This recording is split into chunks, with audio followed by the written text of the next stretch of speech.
आज की कहानी है दो गरीब लड़कियों की, अंजलि और गीतांजलि। उन दोनों की एक एक छोटी बहनें थी, रूपा और मीरा। अंजलि और गीतांजलि घर चलाने के लिए दोनों मिलके समोसे बेचा करते। अंजलि बड़े मन से समोसे बनाती और गीतांजलि खड़े होकर उन्हें बेचती। गीतांजलि को समोसे बेचने का काम करना बिल्कुल अच्छा नहीं लगता, लेकिन फिर भी घर चलाने के लिए वो मजबूरी में समोसे बेचती है। समोसे बेचने के बाद जो भी मुनाफा होता है दोनों उसे आपस में बराबर बांट लेते हैं और फिर घर लौटते वक्त राशन खरीदते हैं। अंकल जी, मुझे 50 रुपए की चावल देना। ठीक है बेटा जी, अभी देता हूँ। गीतांजलि, तुम चावल क्यों नहीं खरीद रही? क्या तुम्हें आज चावल की जरूरत नहीं? नहीं अंजलि, आज मेरे घर में चावल है जो कल तक चल जाएगा। मैं आज पैसे बचाऊंगी। ठीक है, फिर तुम आज पैसे खर्च मत करो। चलो घर चलते हैं। रूपा और मीरा हमारा इंतजार कर रहे होंगे। रूपा और मीरा घर के बाहर दो बच्चों को आइसक्रीम खाते हुए देख रहे थे। दूसरे बच्चों को आइसक्रीम खाते देख उन दोनों को भी आइसक्रीम खाने का बहुत मन हो रहा था।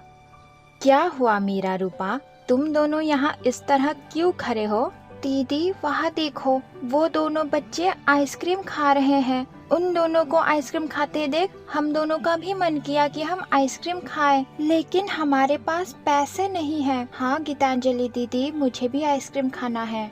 नहीं मीरा, तुम आइसक्रीम नहीं खा सकती। हमारे पास इतने पैसा नहीं है कि हम आइसक्रीम खा सके। जाओ, घर जाओ। गीतांजलि, ये तुम क्या कह रही हो? आइसक्रीम बस 2 रुपए की है। आज की कमाई में से तुम 2 रुपए के आइसक्रीम मीरा को तो खिला ही सकती हो। वो अभी बच्ची है, तुम अपने कष्टों का भार अभी उस पर नहीं डाल सकती। तुम मीरा से ऐसे बात नहीं कर सकती। बस 2 रुपए की ही बात है। अगर तुम्हें आइसक्रीम नहीं खिलानी तो मैं खिला सकती हूँ। नहीं अंजलि, तुम उसे आइसक्रीम नहीं खिलाओगी। उसकी आदत खराब हो जाएगी। उसे समझना होगा हम गरीब हैं और हमें इसी तरह से जीना होगा, अपना मन मार के। तुम फिक्र मत करो, मैं उसे खाना खिलाकर सुला दूंगी। मीरा, जाओ, घर जाओ। ठीक है दीदी, अभी जाती हूँ। दीदी, मैं भी घर जाती हूँ। मेरा अब आइसक्रीम खाने का कोई मन नहीं। चारों उदास होकर घर चले गए। इसी तरह उनका दिन बीता और रात हो गई। अगले दिन रोज की तरह अंजलि और गीतांजलि समोसे बेचने लगे और समोसे के बिक जाने के बाद राशन खरीद के घर लौट रहे थे कि तभी उन्हें रास्ते में दो गरीब भिखारी मिले। हम पर दया करो बच्चों, हमें कुछ खाने को दान में दो। ये एक बूढ़ी औरत है जो आँखों से अंधी है और मैं एक बूढ़ा भिखारी जिसके शरीर में काम करके कमा के खाने की क्षमता नहीं बची। हम पर दया करो बेटा, हमें कुछ खाने को दो। ठीक है बूढ़े बाबा, मुझसे जितना हो पाएगा मैं उतना आपको दे दूंगी। पागल हो गई हो क्या अंजलि? तुम्हारे पास सिर्फ ये चावल है जो तुमने अपने परिवार के लिए खरीदा है। अगर इन्हें ये चावल दे दिया तो तुम्हारी बहन क्या खाएगी? ऊपर से ये भिखारी 2 जन, इन दोनों को बांट कर दोगी फिर भी तुम्हारे पास कुछ नहीं बचेगा। नहीं गीतांजलि,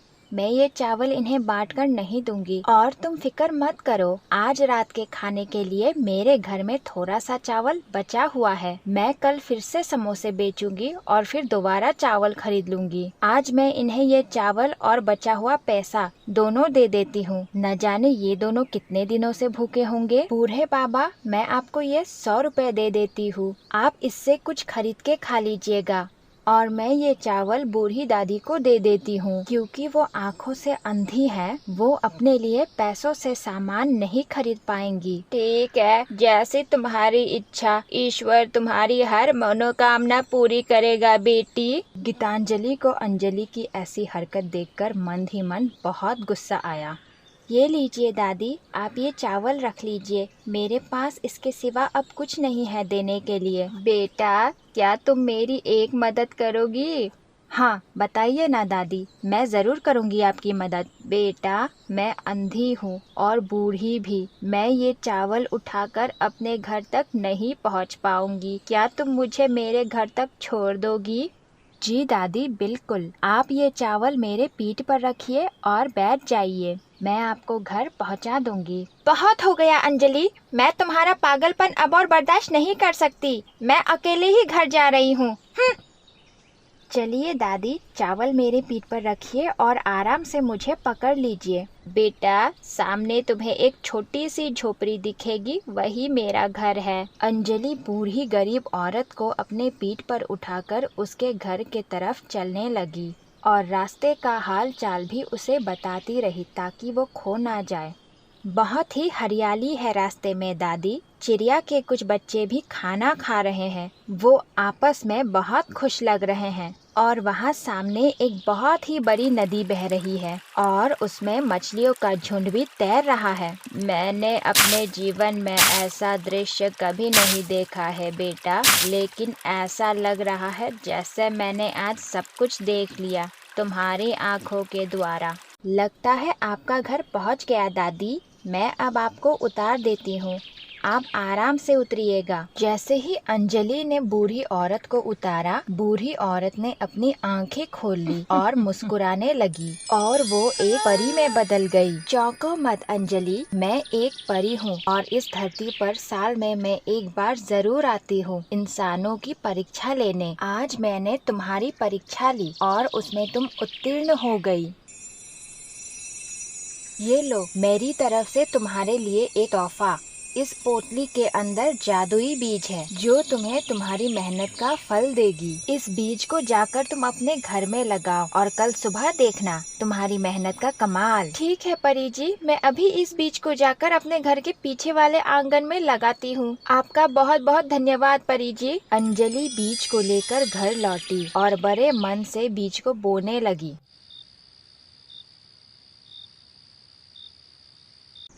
अगली सुबह अंजलि ने और रूपा ने देखा कि उन जादुई बीज से सोने के समोसे के पेड़ उगाए जिसमें ढेर सारे सोने के समोसे लगे हुए थे। रूपा और अंजलि सोने के समोसे को देखकर बहुत खुश हुए। अंजलि अब धनी हो गई, उसका घर भी बड़ा हो गया। अंजलि ने मीरा के साथ साथ रूपा को भी आइसक्रीम खिलाया और सारी बातें गीतांजलि को बताई। गीतांजलि ने सोचा कि वो भी सोने के समोसे के बीज परी से लेगी, इसलिए वो परी को ढूंढने चली गई। मुझे भी बड़ा घर चाहिए, अंजलि से भी बड़ा। मैं भी परी से सोने के समोसे के बीज लूंगी।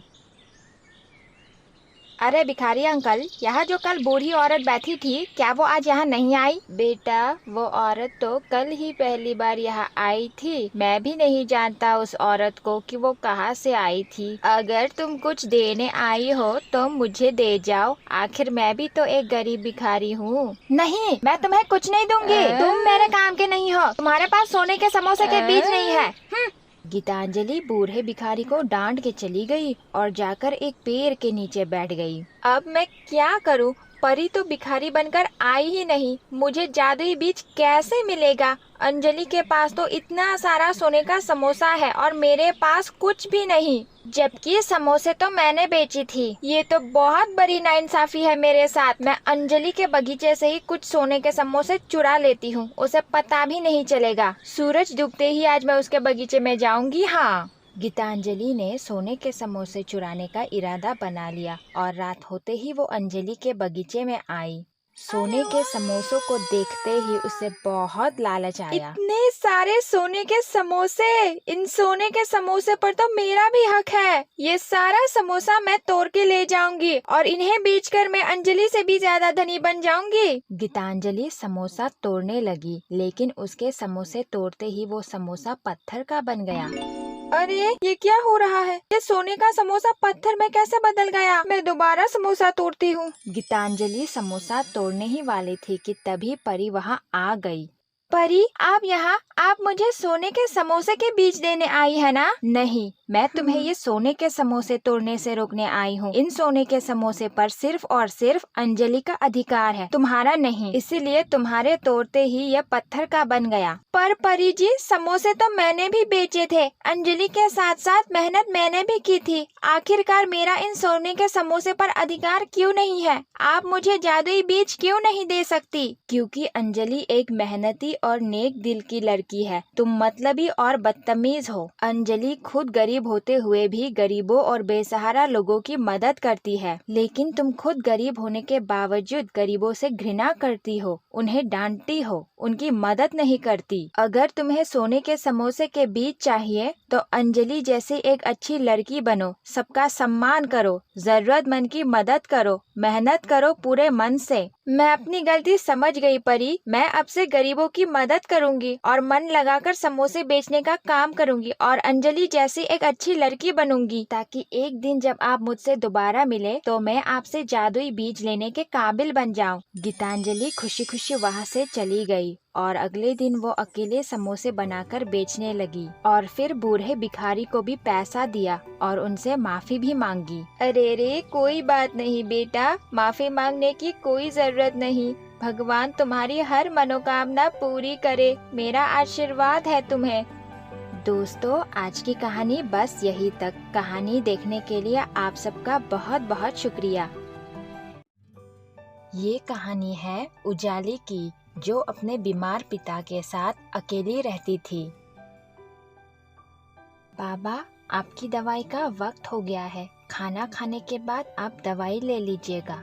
मुझे अब स्कूल जाना है, आज मेरा रिजल्ट आने वाला है। ठीक है बेटा, तुम जाओ, मुझे पूरा यकीन है आज तुम स्कूल में प्रथम आओगी। All the best. Thank you बाबा, अब मैं चलती हूँ। हाथों में कुछ फल लिए अंजलि स्कूल की ओर चल पड़ी, लेकिन रास्ते में चलते चलते वो एक बूढ़ी औरत के पास जाकर रुक गई। मैं तुम्हारा ही इंतजार कर रही थी उजाली बेटा, आज बहुत देर कर दी तुमने आने में। माफ करना दादी, घर पर बहुत ही जरूरी काम था। ये लीजिए दादी, आपके लिए ये फल, खा लीजिए।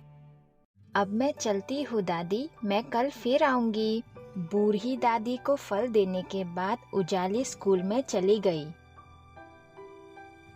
बच्चों, उजाली पूरे पाठशाला में प्रथम आई है। सीमा और रीमा भी कक्षा में दूसरे और तीसरे नंबर पर आई है। तुम सबको भी इनके तरह ही मन लगाकर पढ़ाई करनी है, तभी तुम्हें भी इनके तरह सफलता मिलेगी। उजाली और सीमा, बहुत बहुत बधाई हो तुम दोनों को। तुम दोनों के हमेशा ही अच्छे नंबर आते हैं, मैं हमेशा ही पीछे रह जाती हूँ। दुखी मत हो सुमित्रा, तुम्हारे भी अच्छे अंक आए हैं। तुम और मन लगाकर पढ़ाई करना, अगली बार तुम्हें और अच्छे अंक आएंगे। हाँ उजाली, तुम ठीक कह रही हो, मेहनत का फल हमेशा ही मीठा होता है। मैं और मेहनत करूँगी। बच्चों, तुम तीनों ने स्कूल की फीस अब तक नहीं भरी है। नया साल शुरू करने के लिए तुम्हें पुरानी बची हुई फीस भरनी पड़ेगी बच्चों। जी मास्टर जी, हम भर देंगे। उजाली बेटा, तुम्हारी पूरे 3 महीने की फीस बची हुई है, तुम भी पूरी फीस भर देना। मैं तुम्हारी हालत समझता हूँ बेटा, तुम्हारे पिता बहुत वक्त से बीमार हैं, लेकिन मैं मजबूर हूँ बेटा। स्कूल के कुछ नियम और कायदे हैं जिसका पालन सभी को करना पड़ता है। मैं जानती हूँ मास्टर जी, मैं फीस भर दूंगी। अगली सुबह। उजाली बेटा, सुबह हो गई है, जल्दी उठो, तुम्हारे स्कूल जाने का समय हो गया है।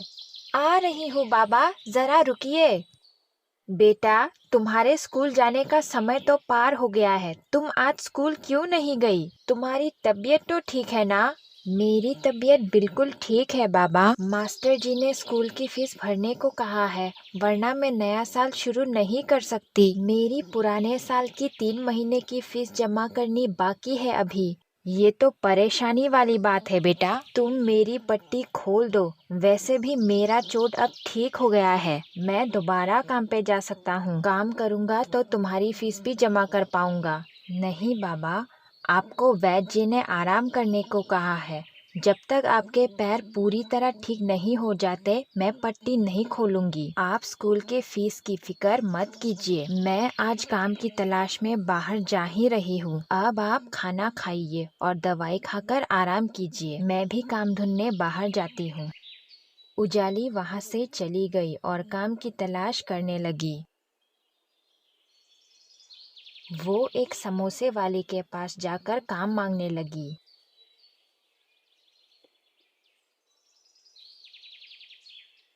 अरे उजाली बेटा, तुम यहाँ?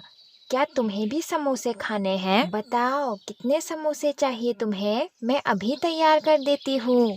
नहीं आंटी, मेरे पास समोसे खाने के पैसे नहीं है। मैं तो बस आपसे काम मांगने आई हूँ। क्या मेरे लायक कोई काम है आपके पास? मुझे पैसों की सख्त जरूरत है। माफ करना उजाली बेटा, मेरे यहाँ तो कमाई ही बहुत कम होती है। मुश्किल से 100 रुपए ही जमा हो पाते हैं, जो कि समोसे का सामान खरीदने में ही खत्म हो जाते हैं। काश मैं तुम्हारी कोई मदद कर पाती। कोई बात नहीं आंटी, मैं कहीं और जाकर ढूंढती हूँ। उजाली निराश होकर वहाँ से चली गई और जगह जगह जाकर काम मांगने लगी। वही दूसरी ओर बूढ़ी दादी उसका इंतजार कर रही थी रोज की तरह। आज काफी देर हो गई है, उजाली बिटिया अब तक नहीं आई। लगता है फिर से कोई जरूरी काम आ गया है। अगले दिन भी उजाली काम ढूंढने गई और वो बूढ़ी दादी से मिलने नहीं जा पाई। तीसरे दिन भी उजाली नहीं आई और दादी परेशान हो गई। दादी से इंतजार नहीं हुआ और वो उजाली से मिलने उसके घर चली गई। बेटा, मेरे पैर का घाव अब भर गया है, मैं काम पर जा सकता हूँ। तुम पट्टी खोल दो, स्कूल की फीस भी तो जमा करनी है, मुझे काम पर जाना ही होगा। बाबा, आप स्कूल फीस की चिंता मत कीजिए, मुझे काम मिल गया है और मैं आज ही से काम पर जा रही हूँ। आप बस आराम कीजिए बाबा, आराम करेंगे तो जल्दी ठीक हो जाएंगे और काम पर भी जा सकेंगे। उजाली बेटा, ये तो बूढ़ी दादी की आवाज है। हो या नहीं? शायद उजाली घर पर नहीं है, वरना मेरी आवाज सुनकर वो बाहर जरूर आती। बाबा, नाश्ता करने के बाद आप दवाई ले लीजिएगा, मैं चलती हूँ। बूढ़ी दादी, आप यहाँ? कोई जरूरी काम था क्या? नहीं बेटा, कोई जरूरी काम नहीं था। तुम 2-3 दिनों से मुझसे मिलने नहीं आई ना, इसलिए मैं परेशान हो गई थी। दादी, मुझे माफ करना, मेरे पास समय ही नहीं था। मैं रोज काम ढूंढने जा रही थी दादी, मुझे पैसों की सख्त जरूरत है स्कूल फीस भरने के लिए और बाबा भी बीमार हैं, उनकी दवाई भी खत्म हो रही है। काम की तलाश करते करते रात हो जाती है दादी, इसलिए मैं आपसे मिलने नहीं जा पाई। क्या हुआ दादी, आप किस सोच में पड़ गई? मेरे पास तुम्हारी समस्या का समाधान है बेटा, तुम मेरे घर चलो, तुम्हारी सारी परेशानी दूर हो जाएगी। ठीक है दादी, चलिए। बेटा, मेरा घर नदी के उस पार है, तुम्हें ये नाव चलानी होगी, तुम चला पाओगी ना? हाँ दादी, बिल्कुल चला पाऊंगी, आप बैठिए। दादी और उजाली नाव में बैठ गए। उजाली नाव चलाने लगी। कुछ दूर नदी के बीचों बीच पहुंचने के बाद दादी ने उजाले को नाव रोकने के लिए कहा। उजाली बेटा, मुझे बहुत भूख लगी है, तुम्हें सामने वो जामुन का पेड़ दिख रहा है ना? हाँ दादी, दिख रहा है। तुम मेरे लिए थोड़े से जामुन तोड़ दो। ठीक है दादी, मैं अभी तोड़ देती हूँ। उजाली ने नाव जामुन के पेड़ के पास रोक दिया और कुछ जामुन तोड़ के दादी को दे दिया। ये लीजिए दादी, आप पेट भरकर जामुन खाइए। दादी मजे से जामुन खाने लगी। बेटा, मुझे प्यास लगी है, थोड़ा पानी पिलाना। रुकिए दादी, अभी पिलाती हूँ। उजाली ने दादी को पानी पिलाया। अब घर चले दादी? हाँ बेटा, चलो। उजाली फिर से नाव चलाने लगी। थोड़ी देर और नाव चलाने के बाद वो दादी के घर पहुंच ही गई। यही आपका घर है ना दादी? हाँ बेटा, यही मेरा घर है। अपनी नाव घर लौटने के लिए घुमा लो और मेरे आने का थोड़ा इंतजार करना। जब तक मैं वापस ना आऊँ, तुम जाना मत। ठीक है दादी, मैं यही इंतजार करूँगी। दादी अपने घर चली गई और उजाली नाव को घुमाकर वही दादी का इंतजार करने लगी। थोड़ी देर बाद एक पोटली लेकर दादी वापस लौट आई। ये लो बेटा, ये पोटली ले लो, ये तुम्हारे बहुत काम आएगी। इस पोटली के अंदर क्या है दादी? इसमें मेरे जीवन भर की पूंजी है बेटा, जो अब तुम्हारे काम आएगी। इसे तुम घर जाकर ही खोलना। अब तुम जाओ। ठीक है दादी, आपका बहुत बहुत शुक्रिया। उजाली पोटली लेकर अपने घर की ओर वापस नाव चलाने लगी। पोटली को लेकर वो अपने कमरे में आई और पोटली खोलने लगी। जैसे ही उजाली ने पोटली खोलकर देखा, वो दंग रह गई। ये तो ढेर सारे पैसे और जेवर हैं। और ये तो चिट्ठी जैसी लग रही है। लगता है दादी ने मेरे लिए लिखी है। अभी पढ़ती हूँ इसे। प्यारी उजाली, मेरे जीवन में तुम्हारे सिवा कोई और नहीं था बेटा, जो मेरी फिक्र करे या मुझसे बातें भी करे। मैं उसी वक्त मर चुकी थी जब तुम इस दुनिया में जन्मी भी नहीं थी। मेरा अंतिम संस्कार करने वाला भी कोई नहीं था।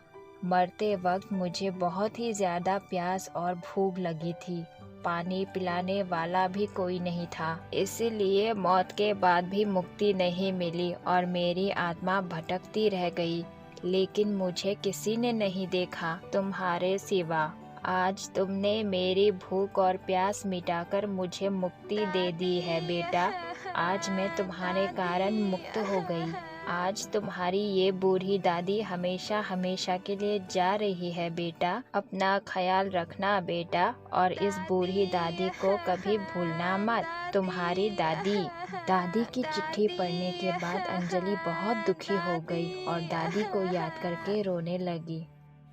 अगले दिन दादी के दिए हुए पैसों से अंजलि ने अपने पिता के लिए दवाई खरीदी और स्कूल जाते वक्त वो फिर से दादी के लिए फल ले गई। फल को रखने के बाद वो दोबारा स्कूल जाने लगी।